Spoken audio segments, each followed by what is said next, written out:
Pa ne bih ja rekao da smo mi skloni mržnji.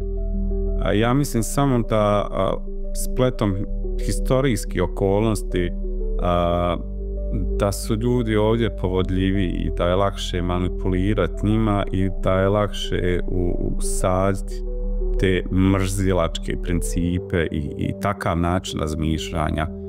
Mislim da se svi mi naučimo odrastajući ovdje od nekih ekonomskih uvjeta, obrazovanja, prošlosti koja je tegobna i za one generacije koje nisu bile uključene i rođene kada je rat trajao. Mislim da dosta nosimo transgeneracijske traume, tako da svi smo se, vjerujem, mi ovdje naučili, ali svi mi zapravo i dajemo najbolje koliko možemo. Ali ja se ipak nadam da će ljubav na kraju pobijediti.